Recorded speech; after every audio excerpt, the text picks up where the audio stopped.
Hello and welcome. This is all the cards on the table.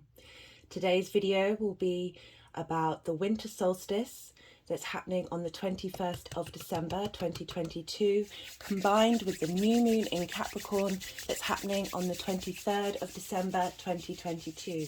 The reason why I'm bringing both of these energies into this video today is that the astrology is very similar, and we won't be having a new moon around the winter solstice until 2030. My name's Chloe and I work with astrology, card divination, and as you can see, my hands are moving around right now, and this is independent of my conscious thought.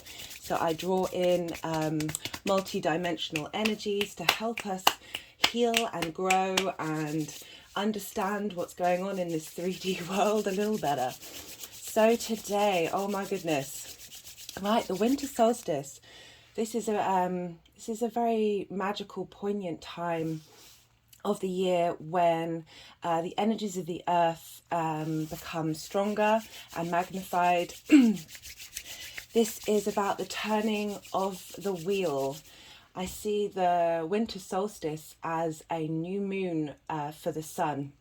So where we have the moon that moves in a monthly cycle, we have the sun that moves in a yearly cycle, and the winter solstice represents the new moon, and we're seeding a new beginning, a new part of the cycle. This is when we've gone through the lessening of the sun's light.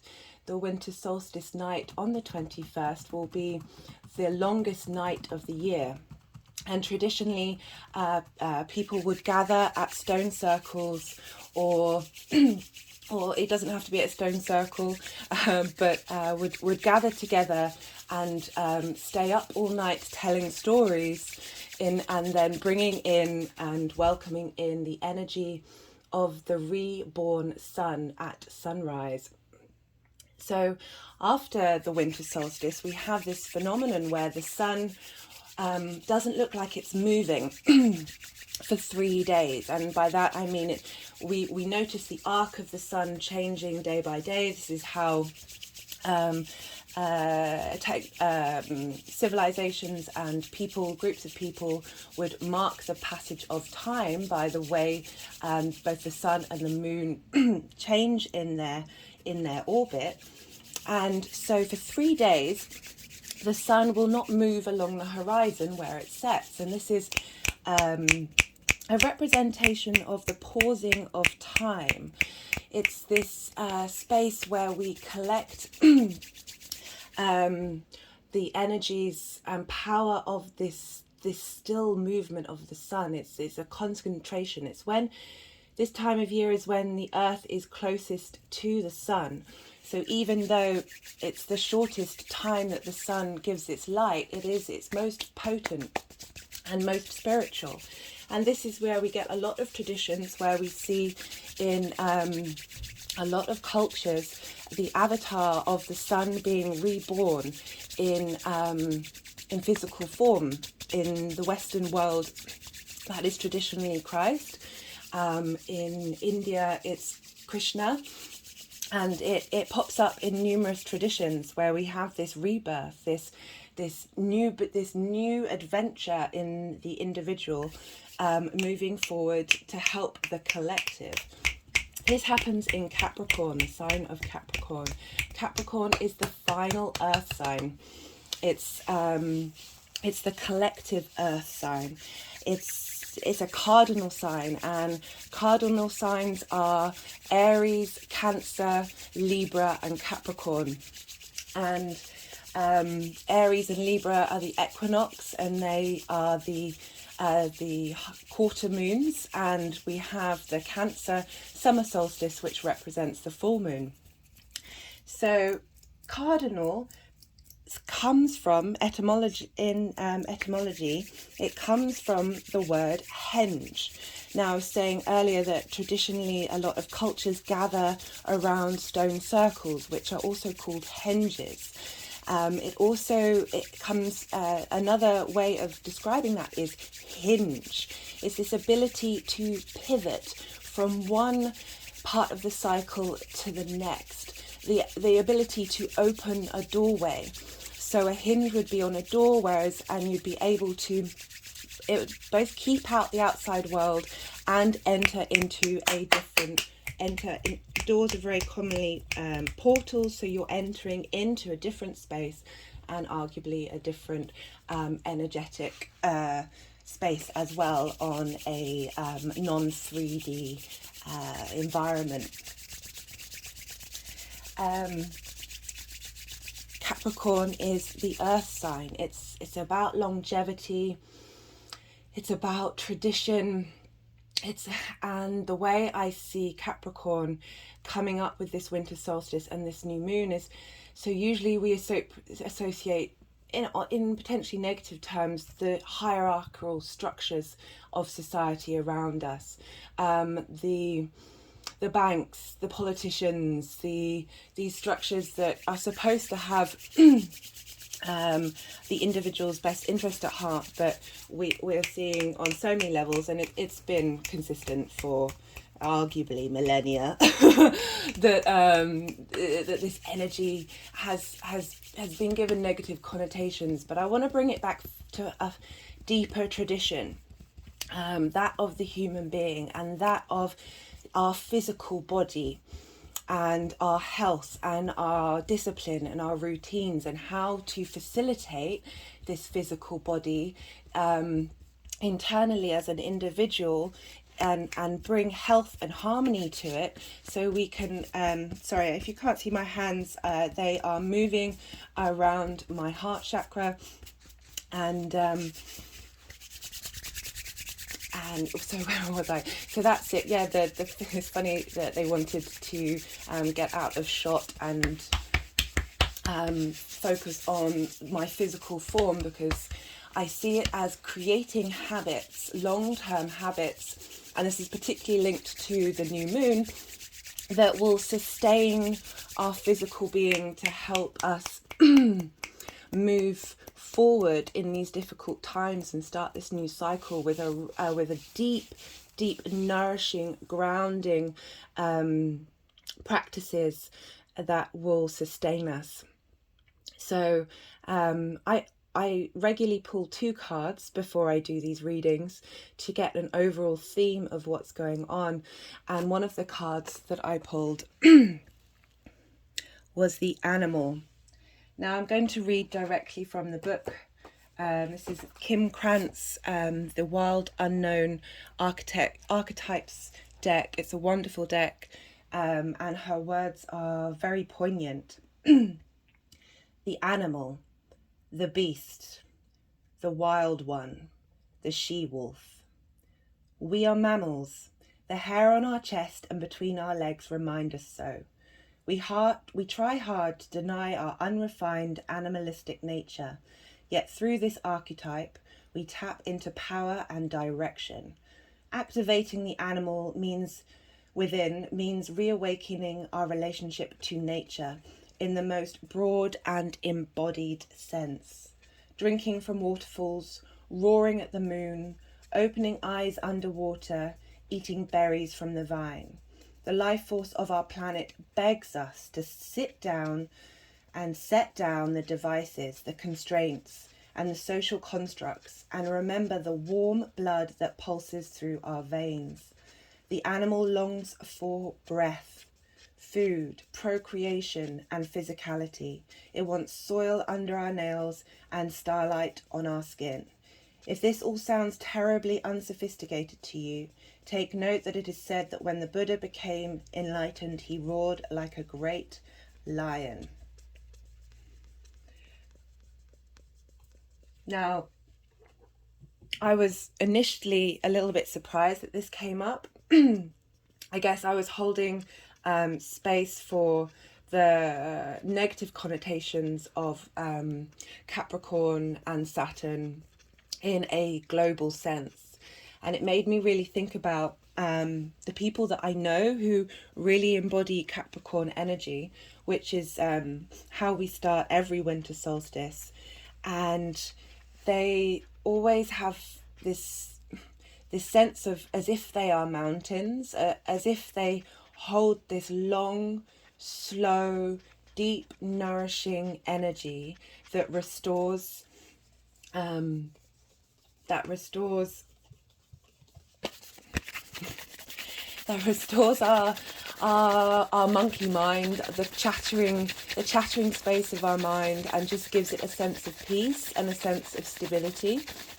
Now, what I liked here in this card is when she mentions to breathe. And that has kept coming up for me since Mercury entered into Capricorn, where I've been, the idea of doing breath work and doing yoga has kept coming up in an instinctive way. This desire to go back to very ancient practices, as well as Qigong, that have been around for an incredibly long time. We in the West, we associate yoga with yoga poses and doing something physical, which is wonderful, but at the root of it is breath work. And one of the bigger parts of doing yoga is creating that space where you have intentional breath work, and to help rebalance and bring equilibrium to our parasympathetic nervous system. And it's particularly important during this winter solstice time, which is a time when we sit and contemplate the past and draw in with gratitude everything that has happened before, this time when we've gone through the darkening of the night, this receptive period where there's been more shadow than there has been light, and what has come up for us and how we've worked through it and how we've understood it. We've had quite a few lunations that have really been smacking us around the head to do inner work to help us move forward on the physical plane. And I love that we've got this winter solstice followed very quickly by a new moon at the beginning of Capricorn, which holds really poignant energy, that we are being asked to be still and be slow and think of the long term in the present moment, in that act of breath. And I know that sounds contradictory, but you know, it's very well known that when you meditate, and that can be walking through a forest or sitting still and doing breath work, that, or just walking in general. I love walking as a meditative space, that when you quieten your mind, new inspiration comes through, and new ways of thinking manifest. You get that spark come through. And I'm just loving this animal energy where we're being asked to spend some time like really getting into our mammalian body and the basic instinctive survival mechanisms that we need to help us be more complex beings. And this is particularly important with the new moon, which I'll talk about a bit more later, but how it's asking us, with this reflection of the winter solstice, this space where time seems to stand still, where you can slow down the busying nature, putting down the devices, being really present in your own self to cultivate how you want to move forward in this next cycle, long-term habits and routines that you might want to put into place that are going to help you during this very difficult time period. And there's a lot of political unrest, there's a lot of issues with food and supply chains. We're seeing constant slaughter of animals that have been kept on farms for us to eat because of, I know bird flu has meant that there's been a reduction in turkeys this year, which is a very typical thing to have, certainly in the UK over Christmas, that we're being, oh, I've lost my train of thought. That's it, that there's a sense of scarcity. We've had a scarcity of light. And while the sun is in this pause, this space of pause before it begins to grow again, because even though this is the winter solstice, what the next turn of the cycle is for the sun to bring us more light gradually and slowly until we get to the next quarter, which is in Aries for the spring equinox, when life seems more abundant. I mean, right now, all the roots and the little shoots underneath the ground, they are slowly going to be waking up after the winter solstice. This is a gestation period of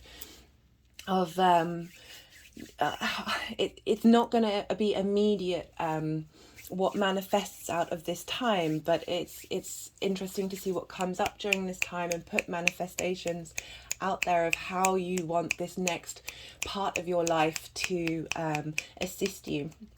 And because we're facing limitations and scarcity out in the 3D world, we want to really bring in what it is that is a space of abundance. And we can all go howl at the moon. We can all put our hands, even though it's cold, in the dirt. These things are free and they nourish us. Breath work is free and they nourish us and support us. But in terms of the astrology compared to the new moon, there's not much difference apart from where the moon itself is. And the moon will be in Sagittarius. And this is what's called the balsamic phase. And this is the phase when it's the dark phase. It's the with the triple moon goddess.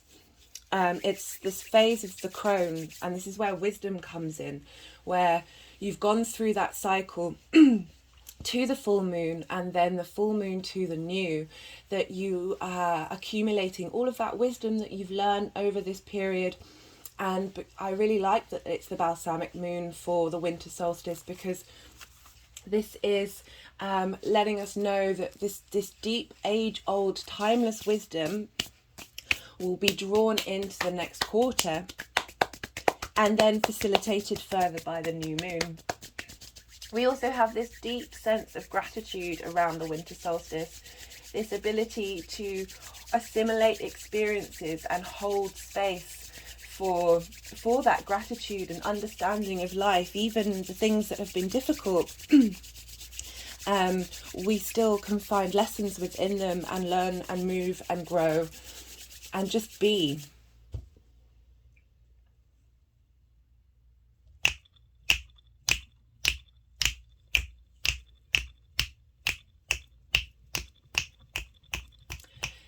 Sorry, I just thought it was appropriate to pause after saying that, and I struggle myself just to be. It's certainly a journey that I'm still on and growing with. My mind can be incredibly consistent and active and doesn't like to be quiet.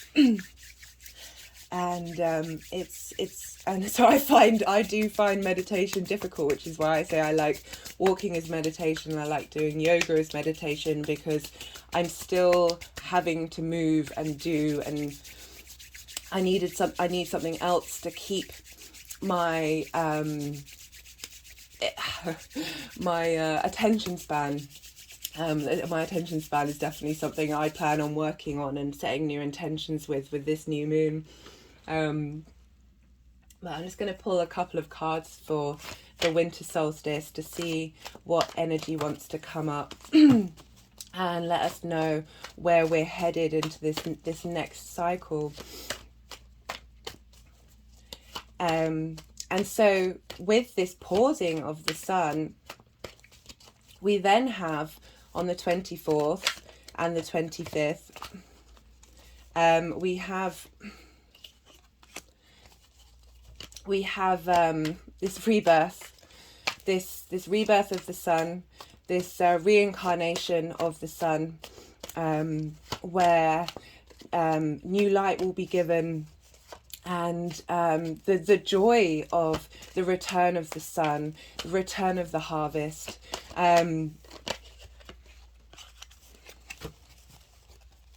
The return of well, it's not quite return of the harvest yet. We've got another cycle to go, but certainly the process of starting the harvest, prepping the land for when the seeds will come through for the new growth to help us be able to feed ourselves, for the plants around us to grow that will help support our ecosystems. This is a wonderful, fertile time. And this is what I is amazing about the fact that we've got this new moon straight afterwards. As I said before, we won't have a new moon this close to the solstice until 2030, and that will be at 2 degrees, whereas this new moon is at 1 degree. We also won't be having any new moons in Capricorn next year, but we will be having 2 in 2024. So this is a really poignant time to lay down those foundations, which could potentially last until see a cycle of until 2024. So the first card that I pulled out when I was talking about the energies, and I will pick them up to show, I'm just going to see if there's any more cards that want to come out, was the Six of Wands. And this is having gone out into the world and fought some battles, you're coming home and you're victorious.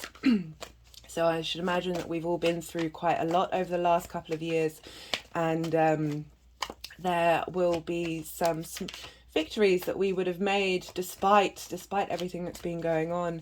And this is a real sign of being celebrated by your community. I also see this as the future energy of laying these intentions down in the new moon, and the benefits to the community being it's not just the individual here, because we have Capricorn, which is the collective earth sign, so it's dealing with long-term societal and cultural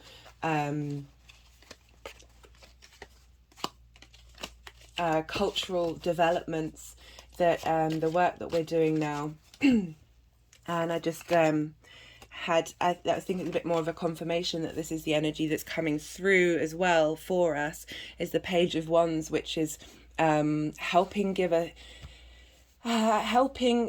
restore any depletion that we may have had in our passion and our drive with this page. This page is heralding in new inspiration and new drive that will will help lead to the community's benefit. I also pulled the Emperor in reverse. Now, I kind of see this as, so we live in top-down structures right now, and that's really quite apparent. And I see the Emperor in reverse is establishing things from the bottom up.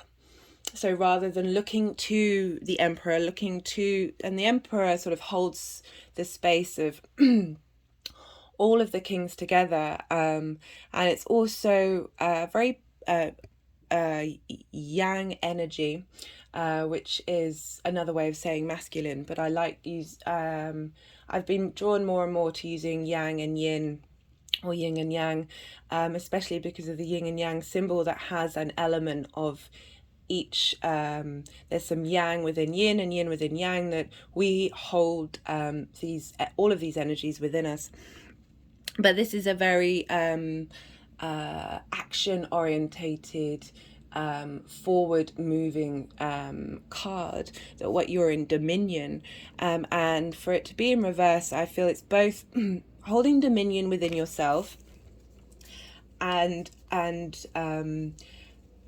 coming up with spaces and ideas and passions that can help in the internal, help us move forward collectively, as well as focus, not rather than focusing on the external help from the Emperor, that we have the Emperor within us, and the things that we do on an individual level, and smaller communities can have a ripple effect into the greater space. We also have the Nine of Swords here, this sense of nighttime anxiety and darkness. There is no light here. This is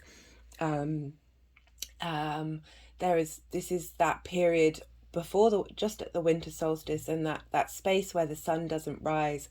In esoteric traditions, this is a time when anxiety and potential mental breakdowns happen during this period of time.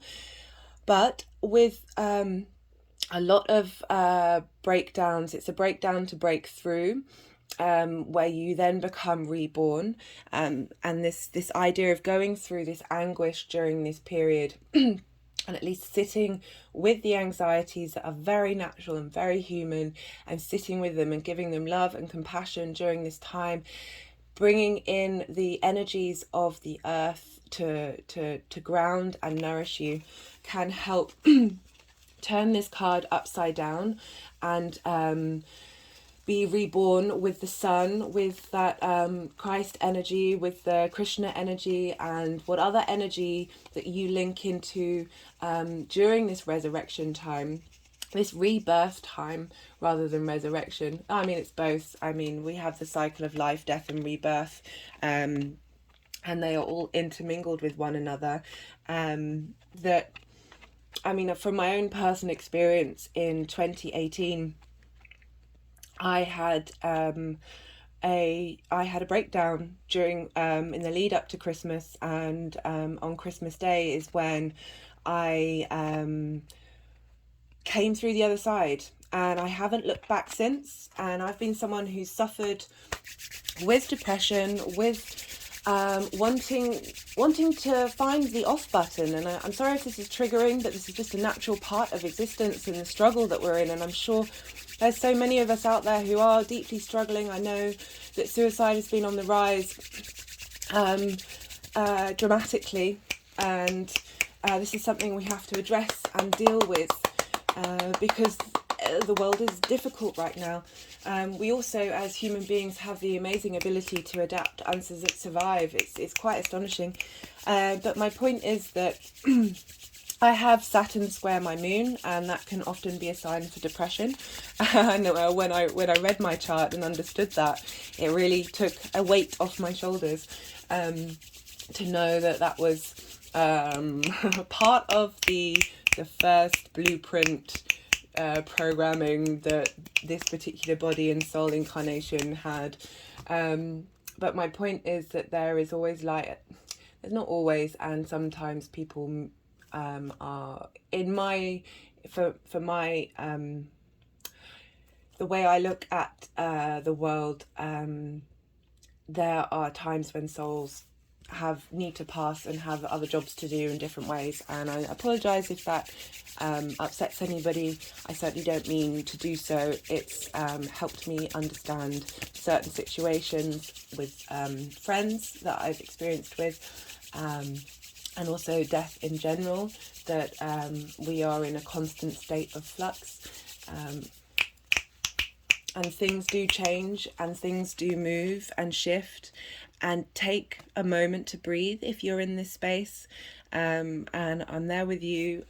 So many energies are there with you, holding you, and I just send all of my love and let you know, from my own personal experience, things do shift and change. And as I said, I've never looked back.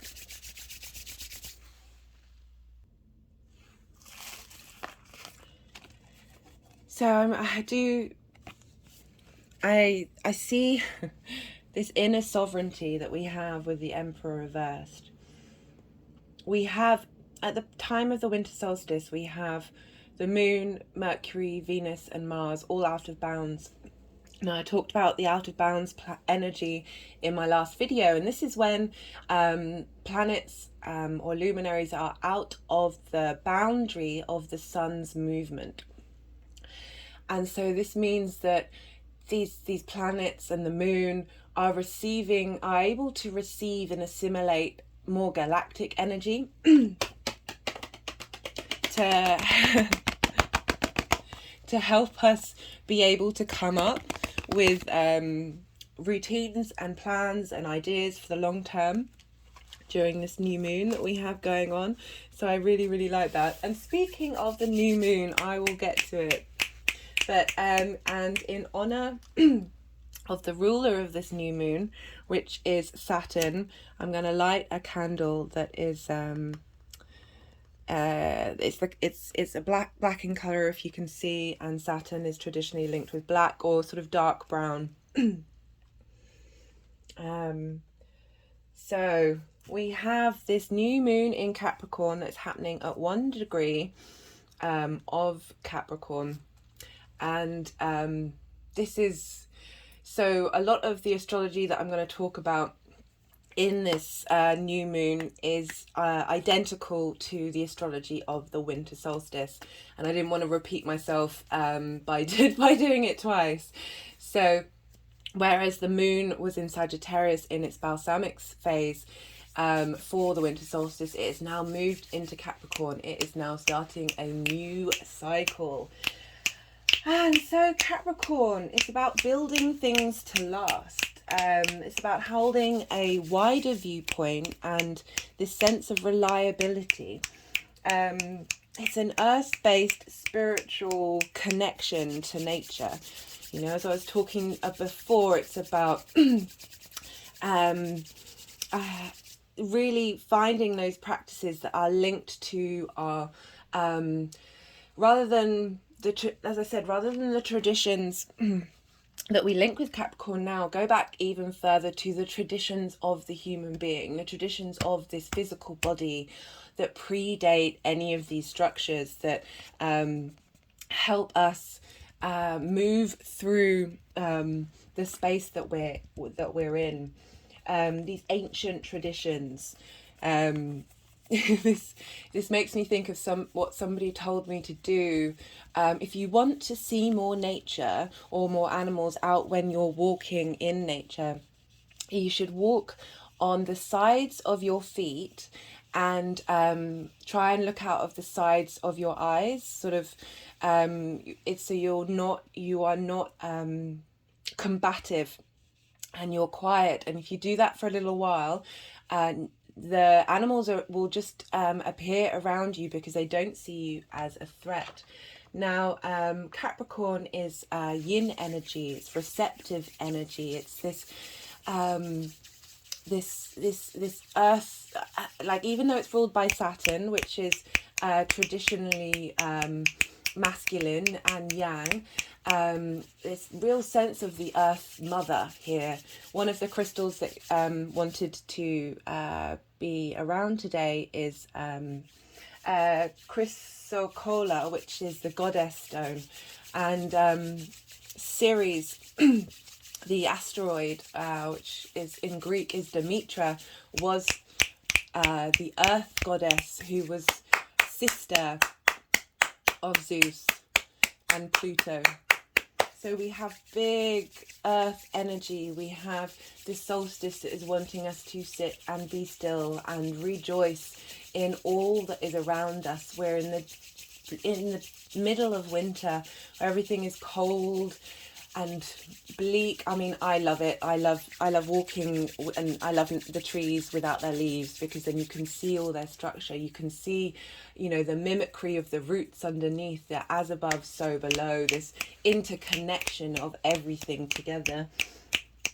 But with Capricorn, it's this deep, long-term manifestation energy.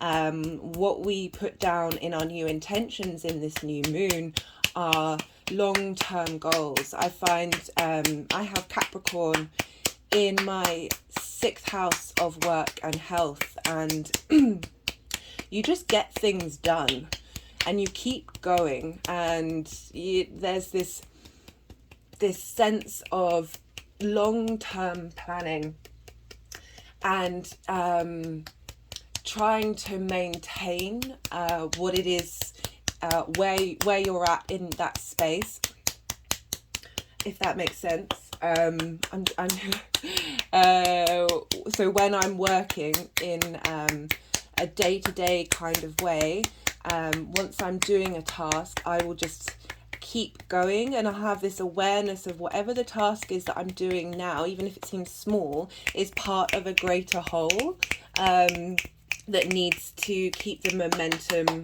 going in order to build a structure. It's like with Capricorn, it's not necessarily about seeking the glory or being there at the end of the project. Because this project is for the collective and could go on, could be part of a cycle for humanity that we may not be around to experience in the current bodies that we're in, but not needing that that validation. The astrological sign is that of the sea goat. So this half animal, half sea creature, where like it can traverse any plane, it can go up the mountain, it can go in the ocean. Like it's the capacity for keeping on going no matter what is in front of you, no matter what blocks come up, you're able to overcome these things.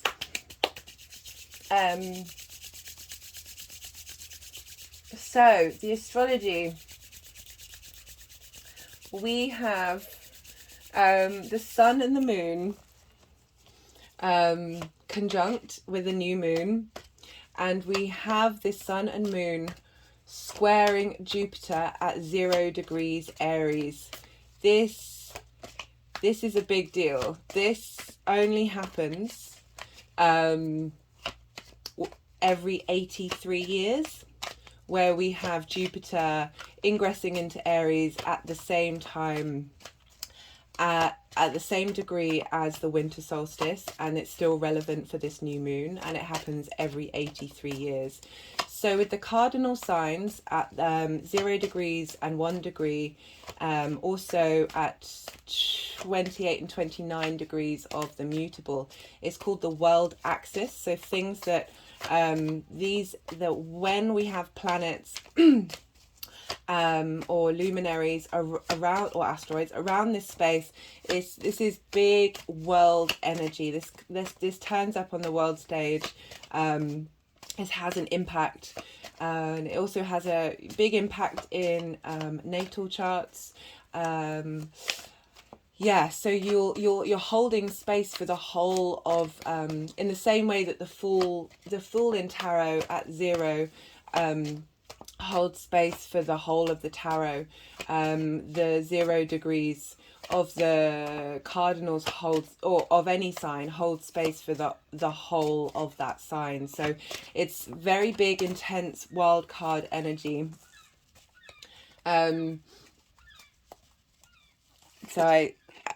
This card came out. This card often comes out when Saturn's involved. Saturn rules Capricorn as well as Aquarius, and this is about being given a gift that's in balance. Well, being given a gift from a authoritative space, a traditional space, that we are here to plant seeds that will bestow gifts on us in the future, and be mindful. You know, Capricorn helps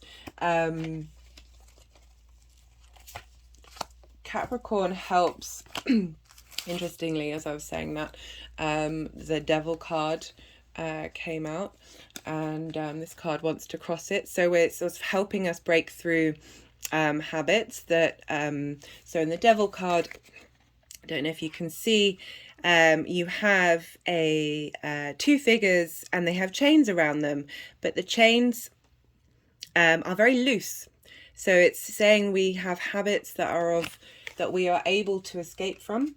Arguably, with a lot of, often habits like that come from trauma, and sometimes that trauma is hard to work through and shake off. So it's not as simple as being able to stop things. So I this is a lovely representation of the energies helping to assist us work through and release those traumas and that gift in order to be a little more mindful and healthier in ourselves.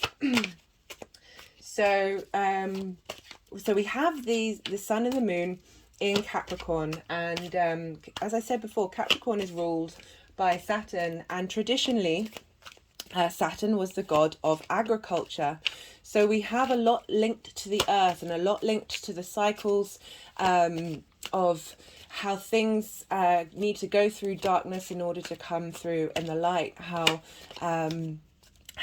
in that reaping what you sow, the cause and effect aspect of Saturn, which some people link to karma.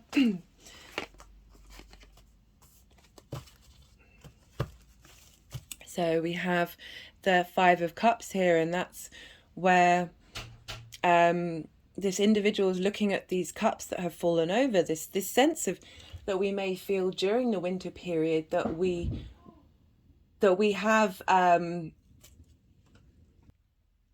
I just had to pause because the postman turned up. So with the Five of Cups, it's this sense of loss, this seeing the cups that have fallen over and they're empty now and they've been used up and spilt, but there's still two cups here that are full. Linking back to what I was saying earlier about how currently in the big outside world there's trouble going on in almost every area of our species, really. There's this sense of lack or a misuse of resources, and the Five of Cups is asking you to be mindful with what you do have, be finding gratitude for what you do have. We, certainly here in the UK, our energy bills have gone up. They've increased a lot, and it's looking like next year they will increase.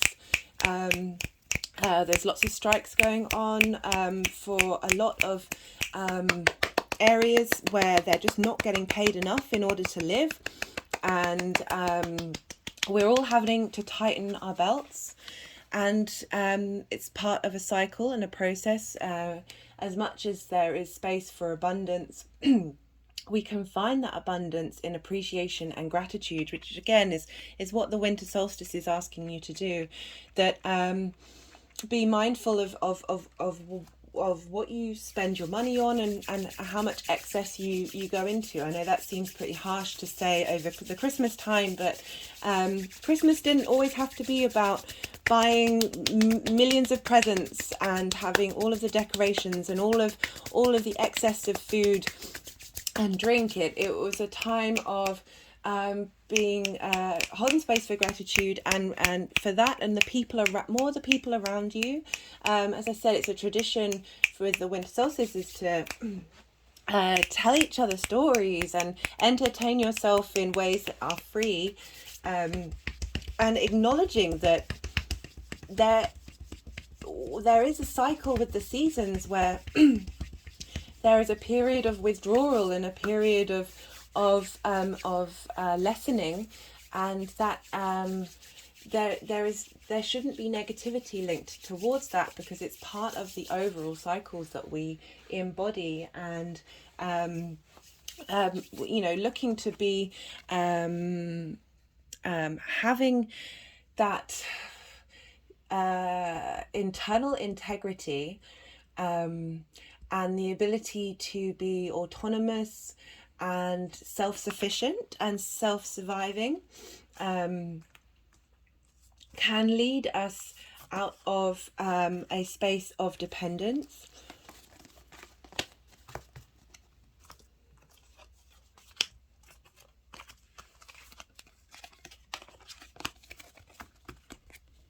So sorry, sometimes they like to stack cards together, so they're all the solstice cards are stacked on top of each other, and it's sort of reflecting that we have to go through these stages to get to a certain place.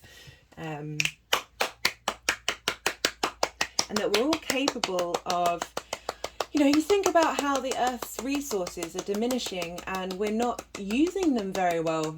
The Earth is a very abundant and capable place, but the structures we have in place and the way that we operate is just depleting in all sorts of ways. I know the coffee harvest failed a lot of the coffee harvest failed this year. Again, I was talking about the slaughter of animals. We're at a space where we shouldn't be wasteful. I don't mean to make a judgment call, but you know, if we really want to think long term and think collectively in the Capricorn manner, then we've got to reuse things, buy things from charity shops, stop producing. I know, but whenever I say this, I feel so judgmental because the industries and the corporations, if they sorted out their waste issues, we wouldn't need to. The impetus wouldn't be needed to put on the individual. But I'm also very aware that the individual work has a ripple effect out into the communities and the energetic field, that we can do everything that we can to help minimize the waste that we have, particularly in the Western world. Sorry, I'll stop. I do try and not preach personal opinions and mind spaces, because I don't feel like it's helpful to make people feel small or feel judged, because then we get defensive and we don't and then it can just create more tension and more trauma, and that's really not where I'm at with what I'm trying to do. So I'm talking quite a lot here. Saturn also rules the soil, and I love this idea of because we've got this new moon here, and because we're not going to have a new moon in Capricorn next year, that this is a very fertile time to plant seeds to help us navigate next year in the long term, and the way that we stand up for ourselves with discipline and responsibility, which are all very Saturnian themes that sometimes we might want to shy away from, like Saturn rules the opposition, so it's this sense of having boundaries and saying no, not only to other people but to yourself, and but no in a way that helps in the long term. I have a very prominent Saturn in my chart, and it hits nearly all of my other personal planets, and I have faced restriction and rejection and abandonment, this sense of boundaries, this sense of separation that the opposition has in and how every single one of those things that may have felt painful and felt difficult have rerouted me and rerouted me in a more long-term healthy direction, that I feel like I have a good foundation internally. It's taken a while to get to. Saturn's about maturity often, and which is why these things can take a long time to manifest, but they're worth it in the end.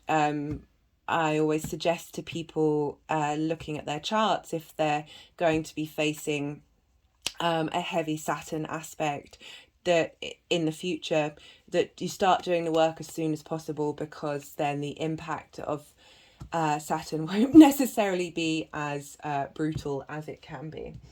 So we have the Sun and Moon conjunct in Capricorn, squaring Jupiter. And as I said, this only happens every 83 years. This is a very powerful manifestation energy. Now, I was trying to... So Jupiter in Aries, what does that mean? We've had Jupiter in Aries already this year. And I looked back to the day that Jupiter ingressed into Aries and looked at what news headlines there were to see what stood out as what would represent Jupiter in Aries.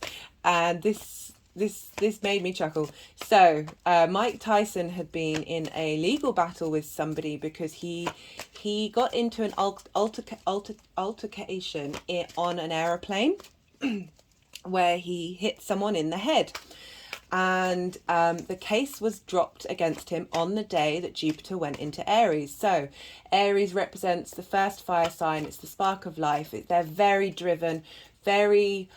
it is the individual. It's ruled by Mars, which is astrology in terms of the body. Aries rules the head. They're very present in their own emotion, in their own instincts and emotions. They're very direct, very forthright. Again, another cardinal sign, really good at starting things.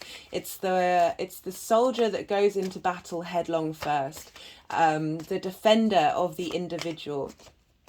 Now, Jupiter is often associated with the law, with judges, with morality, with ethics, with philosophy, also with religion. It helps bring about opportunities into our life. Now, so he got the legal case turned over, and this is because the person that he... And I'm not condoning violence, obviously, but it's just funny how he hit someone in the head, and that's Aries, and Jupiter is the law, and the judge, turned it over because the person that he hit had been aggressive to other people, had been drunk, and had started on Mike Tyson. So he had been got in his face. He had been very animated and aggressive towards him, and he wouldn't stop. And considering Mike Tyson used to be a boxer, it's not at all surprising that his instinct was to, having supposedly sat very calmly and very still, but the guy still hadn't stopped getting in his face, just lashed out. And so the case was dropped against him. The law, and the way I look at this is Jupiter in Aries is about defending the individual's right to their own autonomy, their own space, their own ability to do things. There are other things that have come up in the news lately that are looking into certain things that we've been dealing with over the last couple of years, starting processes to examine it's hard to speak about this without necessarily flagging certain things on YouTube. Essentially, it's comforting to think that this is starting a new Jupiter cycle where the individual will be protected by the law in certain ways in the 3D world, and certainly on a personal level. With this will be helping us provide enthusiasm and opportunities to nurture our own sense of self and our own integrity linked to our philosophies and the way we look at the world and how we want to operate in the world, and what creates a spark for us. And because it's such a poignant energy with this Capricorn new moon, which is about long-term commitments, that we are helping bring about a new cycle of establishing material things, that is earth, that will help benefit us as an individual. And to back this up, we've had Chiron, the wounded healer, be retrograde for quite some time now, and Chiron goes direct on the 22nd. So in between the winter solstice and this new moon, we have Chiron going direct, which will help us see in the immediacy where our wounds are, and more importantly how we can help heal them, and how that can help with the collective. I'm really loving this energy. This is very, very potent. Another thing that I wanted to talk about to help us understand what this square looks like between Capricorn and Jupiter is I found 3 people who have this aspect in their chart. So how that manifests in an individual, but they happen to deal with very global things. So we have George Marshall, who was Secretary of State in the US, who had the sun and moon. I think his moon is just past the sun, so it's just after a new moon in Capricorn, squaring Jupiter in Aries, and he helped bring about the Marshall Plan, which helped bring economic aid to Europe after the Second World War. So this was in 1948, and was with the intention to help bring about prosperity for Europe, having been through the physicality of war on their land, even though the US entered into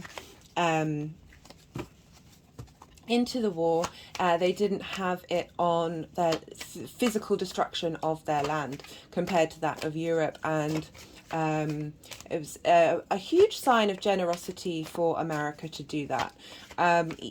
You know, even though if it meant the repayments took a very long time to give back, like there wasn't really any other option. Like how else would, it's like getting a loan from the bank to help extend and create dreams. You know, we have this beneficial abundance that is in Jupiter with so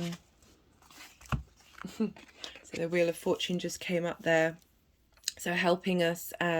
That's come up. Did that come up in the last reading, or was that for in all the 12 signs? Anyway, so we have this 3D long-term planning that is Capricorn, be manifest through the abundance of giving, and we have a square which is the aspect of Mars, which is causing friction, which squares tend to show up in the 3D world. So we have this change and shift that's helping arguably, even though it was collectively for Europe, individual countries, individual people would then benefit from this gift, from the loan of money that would help bring about a new cycle and new prosperity. We also have Frank B. Kellogg, who helped in 1928. He was one of the negotiators. He was an American who helped bring about the Kellogg-Briand, Briand Briand Pact, and he won a Nobel Prize. And this pact outlawed war as an instrument of national policy.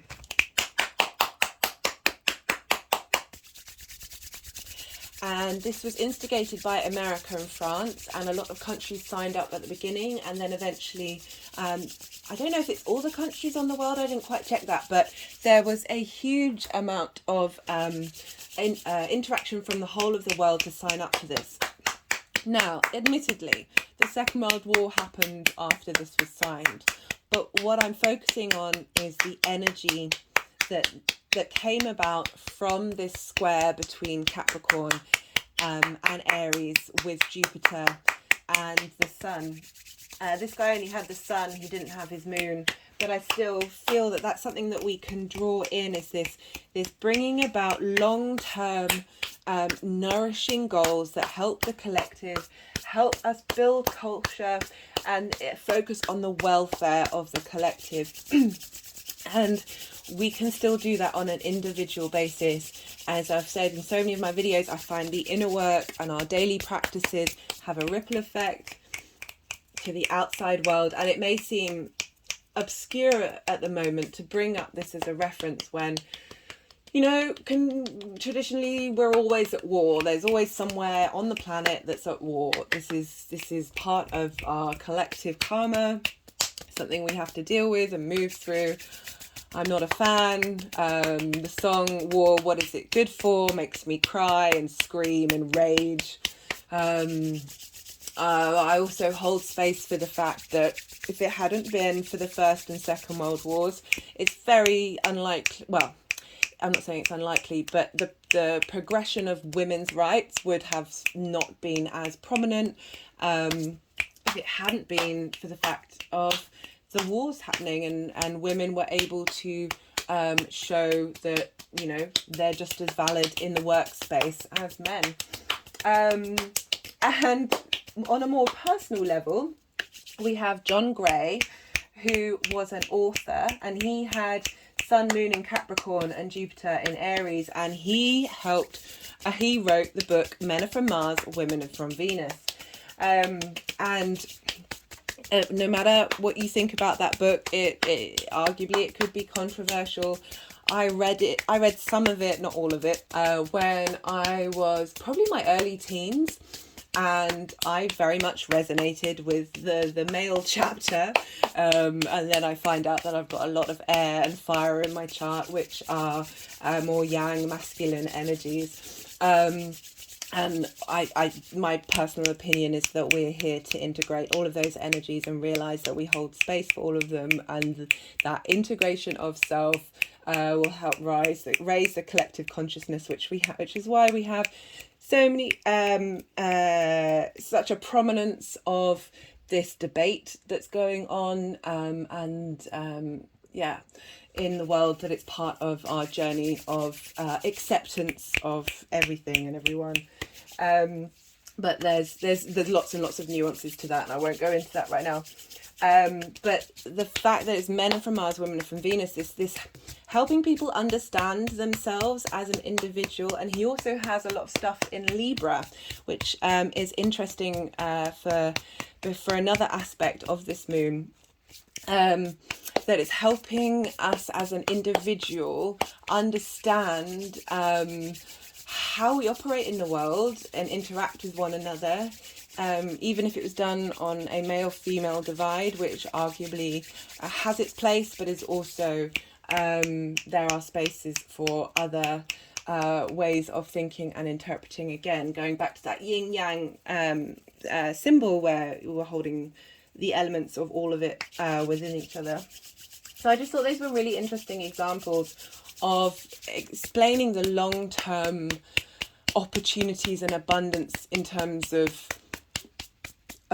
philosophical and understandings of the collective, and how you can apply that into your day-to-day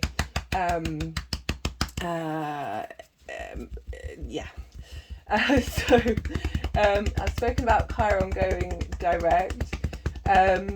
We also have Ceres, who I talked about, or Demetra in the Greek tradition.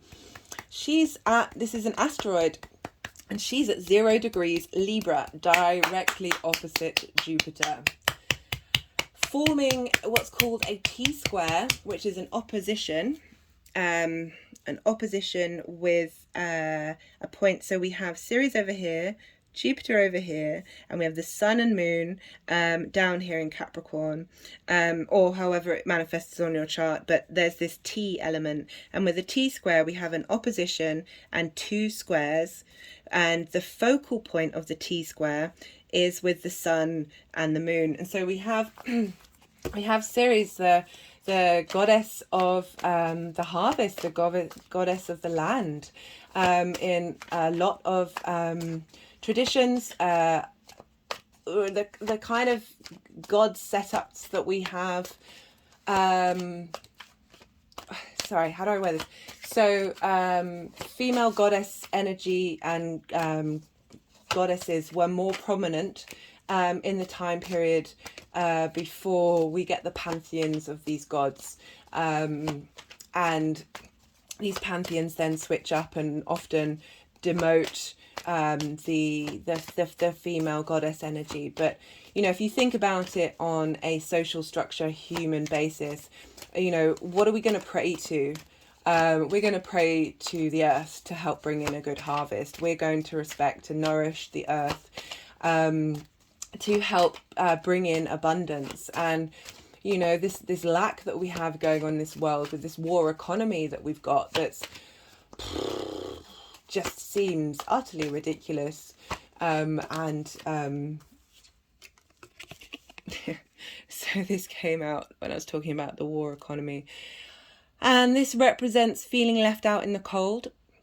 You notice there's no doorway into this building that's behind these two people, and you know one of they're in rags, they've got no shoes, one of them's injured or crippled, and they feel alone, they feel left out.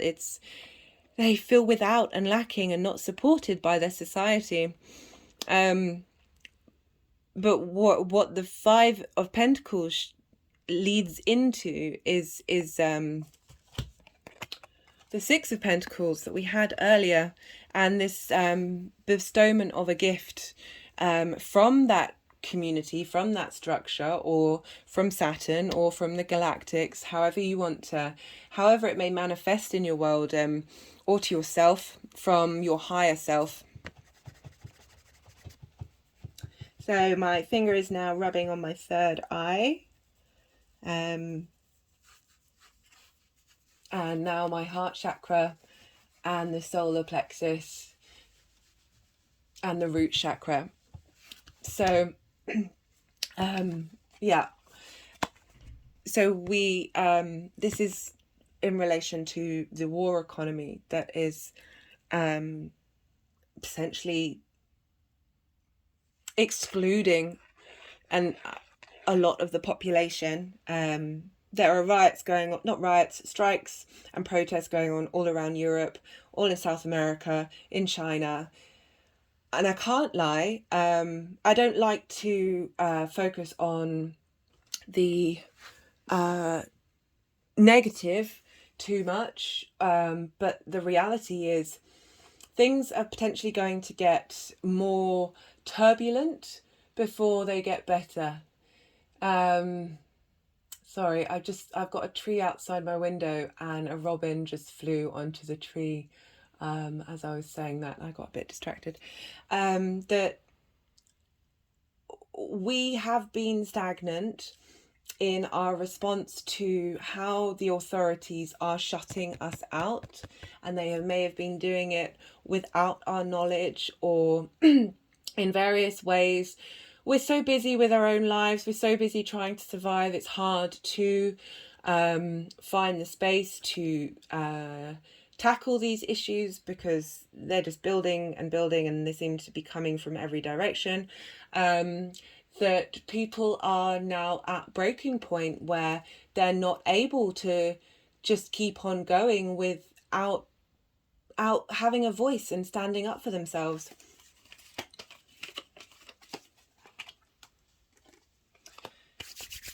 And unfortunately, it seems that we have to get to this point for action to be taken.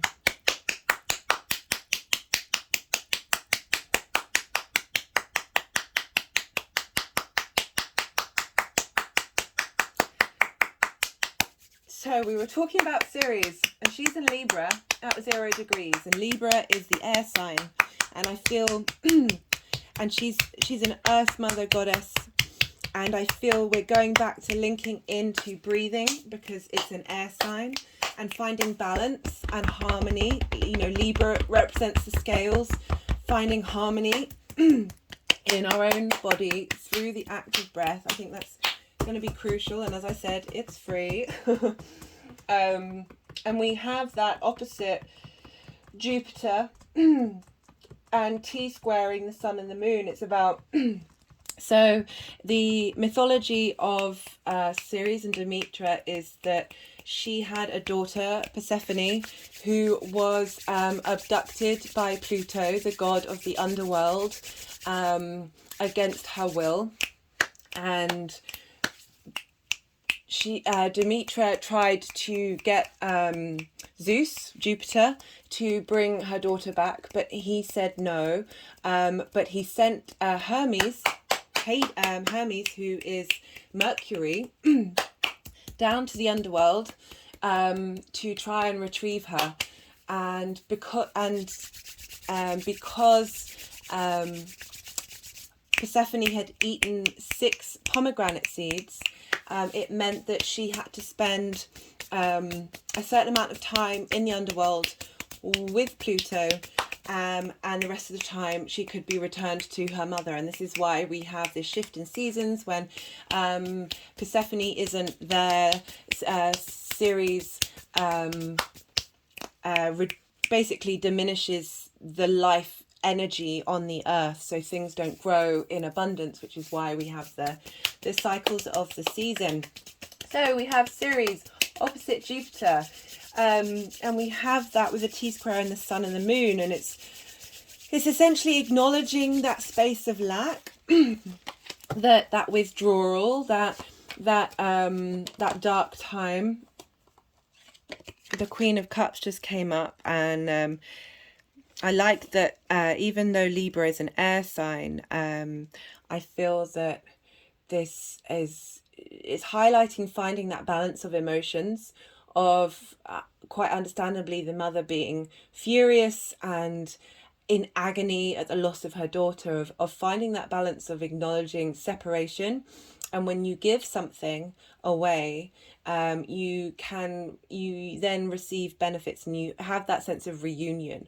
So essentially her daughter was given away and was returned to her. Absence makes the heart grow fonder.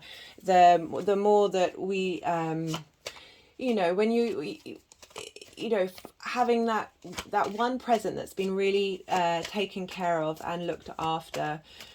Sorry, that's not what I meant. The one present at Christmas that someone's put a lot of thought and effort, maybe they've made it themselves, will really touch you more than the big, the lots of different presents that might not have much meaning to you and therefore not much use. That there's that real sense of, again, getting back into those cycles of life, death, and rebirth that we can't avoid in this 3D realm, while also acknowledging that there is a continual space of everything all at once, and holding space for that duality, which I feel like Mars is really helping us do, letting us being able to hold space. Just as I was talking about this, there's a whole gathering of birds in the trees, and this is why I love the trees when they've got no leaves. A whole gathering of birds, because I can see them all, and they're all there's a scarcity of what's out there, but they've all come together to sort of commune in their gathering. That's so lovely. And thinking back about the trees with their leaves falling off, the leaves help nourish the soil and bring nutrients back to the soil for the regrowth in the summer. It's all part of the cycle and necessary to change and grow and advance and mature. We've got this Saturnian energy that is time and boundaries and slow consistency. Like, I often give up I surrender my worries about everything to Saturn, and it's holding space for acknowledging that there's a right time for everything. Obviously you can still take action and do your bit, but to not hold the weight of the world on your shoulders. We are here to be present. Our human existence has gone through countless wars, countless famines, countless pandemics, and we're still here. We are still here. We are still here. Where was I? Yeah, so we've got this needing to bring into balance with the sun and the moon. So when the sun and the moon are conjunct in the new moon, I'd forgotten to say that at the beginning, I apologize. This is a bringing together of our instinctive, emotional, unconscious needs. That is the moon. With the sun, that is our conscious, direct sense of self, this light bringer. We have them combined, where this is why planting seeds is so fertile at this time, because your conscious thought is able to plant into your unconscious self, which will then help manifest in your actions and response mechanisms in the cycle. So with this T-square, we're really looking at how do we find balance between Jupiter and the individual, and Ceres needing to find equality and balance and abundance. I mean, they're both having the sense of abundance together in harmony, that with the society, and finding equality in society with the individual, or with Aries who just wants to ride out in and try things and do things and be. How do we find that balance? We find that balance by the mindfulness and the longevity of our sun and moon being in Capricorn during this time, and how we sit during this time period, and also leading after it. New moons can go on for a long period of time. I also feel that energy is timeless, and you can come back to this video when you've got the time to really sit with that energy, and the energy will be present because of the transmission of the video. I've found when I've watched other content that is time specific, that I'll absorb what's being transmitted, even if it's like a couple of years later. So Temperance just came out, and that is the wonder card that is alchemy. That is finding the middle path that we've got with this collective and individual nature, and bringing together the best of what we've got and creating magic with it. Now, the final aspect that I want to talk about is what's called Thor's hammer. And this is between the sun and the moon in Capricorn, squaring Ceres in Libra, and they are both in a T-sqaure, which is a square and half a square again, with Uranus in Taurus. Oh, sorry, it's not quite the last. I've just realised that there are two other quick things. Anyway, these will be quick. And so this is a real intense energy, and with a Thor's hammer. So this is square action, or T-sqaure, which, as I said, is a square and a half. This is very action-based, material-based, 3D world-based. It's going to turn up. Now, it can be pointing at conflict and pointing at difficulties and frustrations and lack of integration. But the reason why we have these hard aspects is to help us examine these things, make us resilient to these things. I just pulled the Page of Pentacles, which is drawing in new earth energy, a new way of working, a new way of adapting to the world, about being more entrepreneurial, about not relying on big systems. And we've got it here with the alchemy card, which is behind. Because Uranus is in Taurus in the first earth sign, it's about really grounding in new ways of doing things. So with the Thor's hammer, you look at where the point is, and the point is Uranus in Taurus. And Uranus is about doing things differently. It's about the mad genius. It's the inventor. It's also about rebellion, and that's rebelling against the norm. So it doesn't necessarily mean that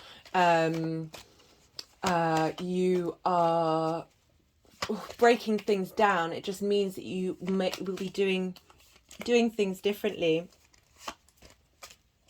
and we are looking to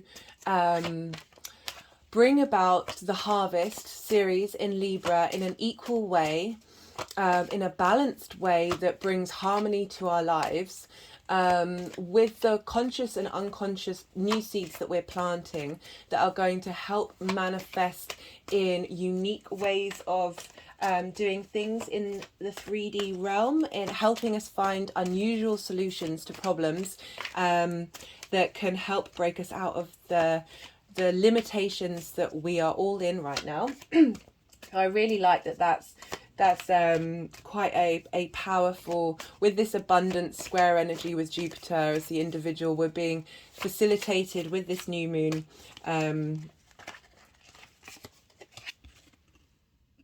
So this is about the Seven of Pentacles. This is about the new seed. I mean, we've got the Page of Pentacles heralding in new things, but the Seven is when you've planted the seeds and things aren't growing very much. Like, like you're having to wait and look around, and you can't see those the roots growing or the little shoots growing.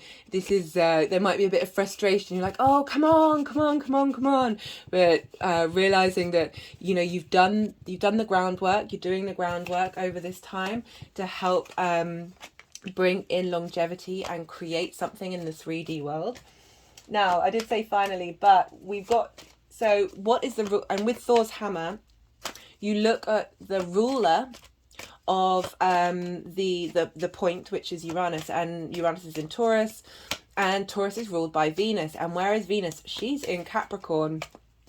There's quite a lot of energy in Capricorn. So Venus is in Capricorn, and she is trining Uranus as well. So a trine is a Jupiter aspect. It's inspirational. It's helping bring the free flowing of ideas and concepts that can help bring in opportunities into your life. So Venus is quite practical in Capricorn. She's helping you realize what your long-term needs are and what makes you happy, and what brings pleasure to she's helping you realize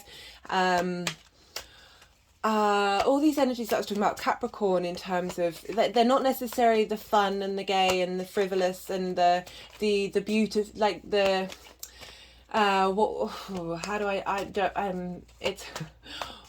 it's the slightly somber, but as I said at the beginning, Capricorn for me is a deeply nourishing, grounding commitment that Venus can help us bring in, with these, helping us be inspired with new ways of doing things with her trine to Uranus. Because we've also got Mercury in Capricorn along with Pluto, and Mercury and Pluto, sorry, I had quite a few cards turned over there. Mercury and Pluto are Mercury is sextiling Neptune. So again, we've got Uranus and Neptune coming in with these sextile is the aspect of Venus. It's about bringing in harmony, bringing people together, bringing in unity in your life, bringing in creativity into your life. We have these inner planets, that is Venus and Mercury, that are manifest very directly in who we are and what we're doing, linked with these harmonious aspects to Uranus and Neptune that I love this card. This is my favorite card in the tarot. This is the 3 of Pentacles. This is about collaboration, doing what you enjoy and collaborating with people who are on the same wavelengths, or bringing in other skills to help you bring about, to build something for the long term, for helping bring your own joy and stability, but also that of your community. It's honest, I love it so much. That we're bringing in this sort of more outer energy, this more unusual energy, this other ways of thinking, are helping inspire us with all this energy in Capricorn. And Saturn is like the final planet that we can see with our naked eye. Like it's the boundaries. Saturn doesn't go out. I talked about out of bounds planets. Saturn doesn't go out of the bounds of the realms of the sun. There is limitations there, but there's this grounding, long-term 3D collective energy that we're being inspired with Uranus and Neptune, and the abundance of Jupiter. I really love this new moon. I think this is one of my favorites that I've done so far, and I do apologize for going on for so long, but this is both the winter solstice and this new moon.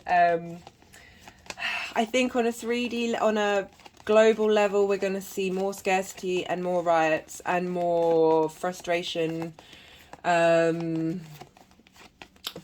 it's something that we're going to have to work through. And in the meantime, focus on yourself, focus on your day-to-day, focus on the things that you can control, and be mindful of your practices, and just go out and howl at the moon. It's a practice that I luckily have a park nearby me, which was great during lockdown. And they don't lock the gates at night, and occasionally I would go in at night and just howl and scream, and it's such a great cathartic energy to release, and you feel better. You feel better for it. You're able to tackle and deal with the things that you need to do, be more responsible in your day-to-day, not lean into excess, even though we've got Jupiter here, which can be excessive, especially at that 0 degree of Aries. It's being grounded out by the energy of Capricorn that's going to help us work long term on our individual habits and practices that are going to help us be able to collaborate. I like that this is 3 small groups of people working together rather than the top-down hierarchies. Getting more involved in your local community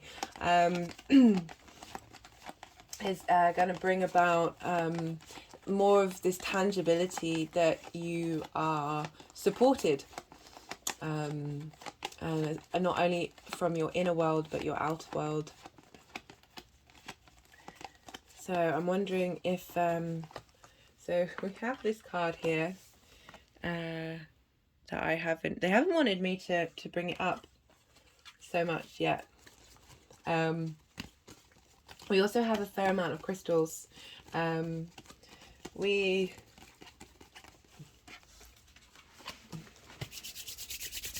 wait to do that card. I think we'll do the crystals first. So, I don't know if you can see here, I've got an incense burner that's been sitting on this table for the whole time, and it's got Ganesh here, who's the remover of obstacles, and we have 2 pieces of pyrite and a piece of citrine. This isn't usually there, but wanted to go there today. And it's, for me, it's the sort of the manifestation energy, the physical abundance space that I wanted to draw in on this this table, because even though I talk about 3D inner work, I wish abundance and stability for everybody. And so we have with citrine, it's the merchant stone. If you have a piece of citrine, say you've got some coins or some money that you keep somewhere, putting a piece of citrine there or in your money box, if you're, can help keep the money flowing in.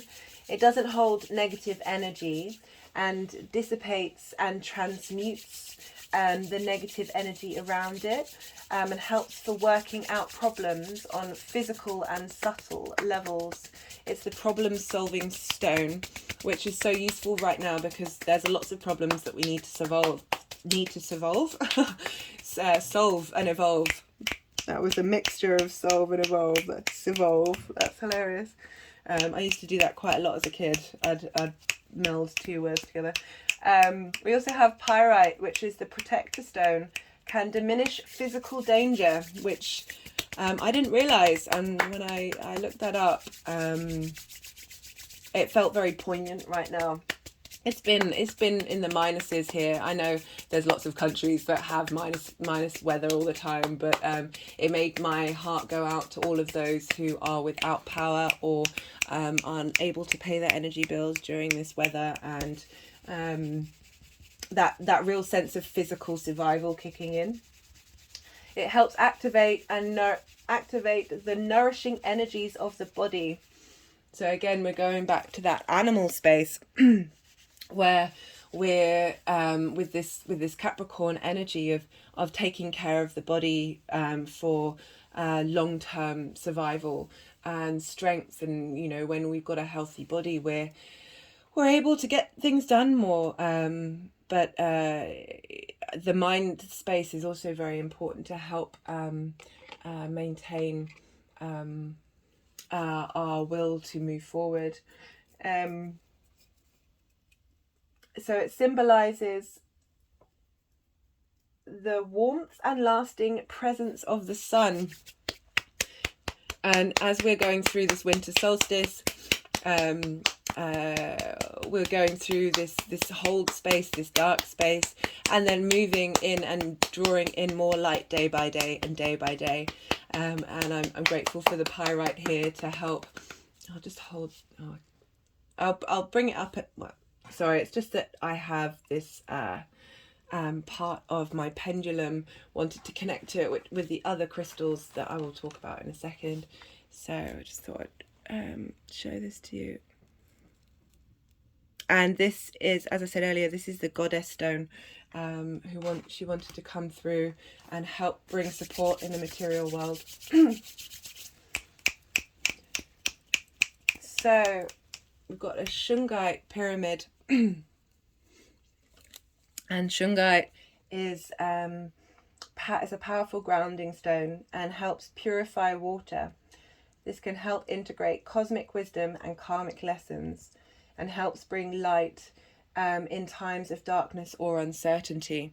Again, so Saturn is often linked into karma, and it's more timings of things and cause and effect. And this is helping us understand and make peace about where we're at on a collective level as well as a personal level. So our energy that may be reduced can be used to facilitate the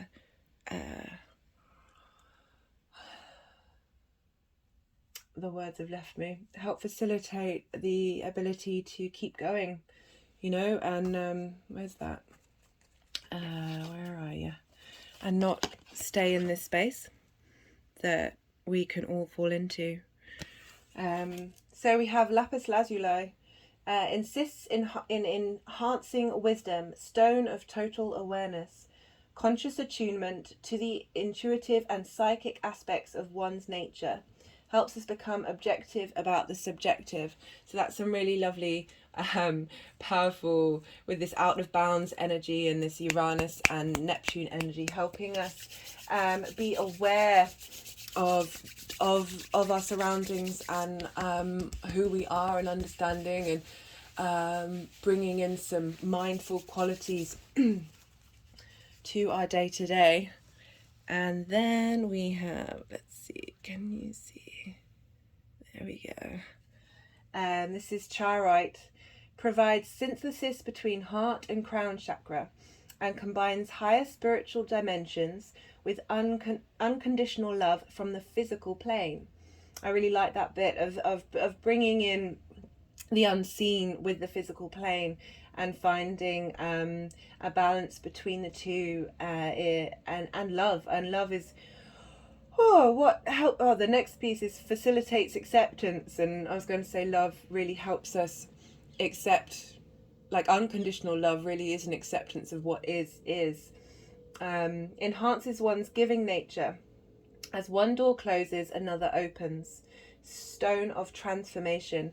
Now, I like that one's giving nature. Ceres had to sacrifice the time she spent with her daughter. And we also have the Christmas period coming up, and the giving of gifts. Christmas is my preferred festivities to that of a birthday. I struggle receiving gifts and no one else receiving gifts. So when Christmas, it's when everybody's opening presents all at once.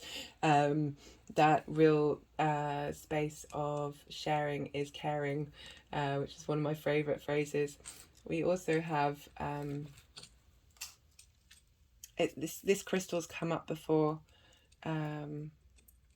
It's part of my pendulum, and it's a blue and purple fluorite.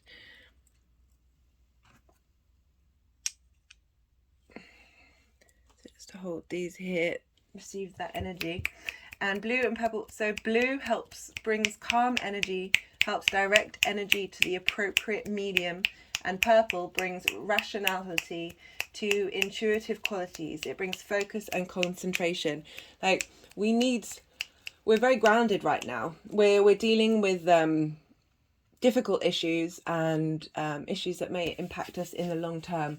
And I'm enjoying this balance of higher energies, more intuitive spaces, more that dreamlike space that we have with Neptune. So they've just put the Three of Pentacles. I don't know if you can, yeah, you can see the Three of Pentacles with the Wheel of Fortune, and underneath, and oh, dearie me, that was my fault. So nearly done. I'll do a bit more of a, I'll do a short to help go through all these things. So we have music, and I'm gonna sign out after I've read the poem of this beautiful card, which looks like she has, or they have the void and the darkness within them, and in the void there is the possibility for anything.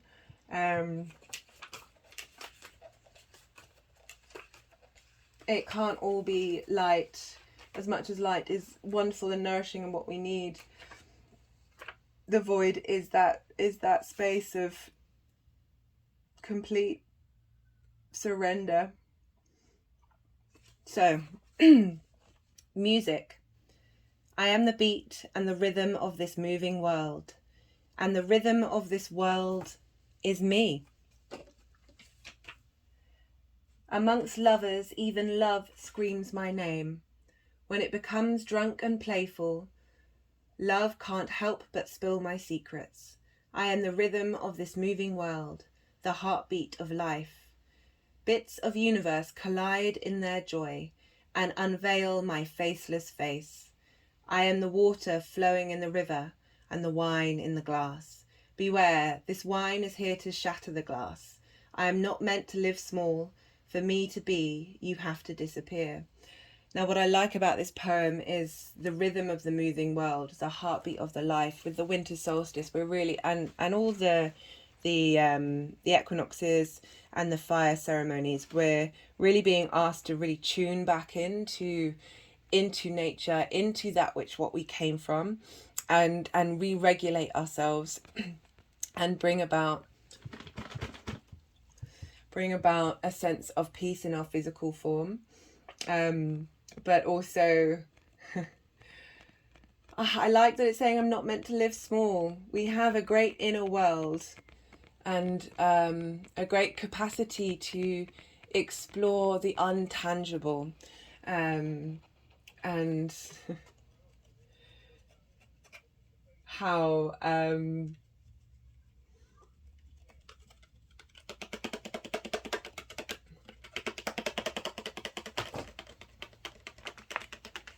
okay, so it's, I don't know if you can see that one, but I really like this image of shaking off our mortal form, and realizing that we are stars within us, and tapping into that energy, that rebirth energy that we have with the sun, which is a star, and how we all have that energy within us, and we are all capable of drawing that energy within when the sun gets reborn and being restored with that energy. Look, we've got the Page of Wands that came up, that renewing and heralding in of passion. We are all third generation stardust. We are the whole of the universe, and yet we are also this self in this 3D world. We can hold space for the struggles and trials that we go on, while also holding space for the fact that the cosmicness, the wonder, the awe, the poetry in motion that is this universe, despite the ridiculousness that we are seeing in so many different ways. I can hold space for all of it and still find time to breathe.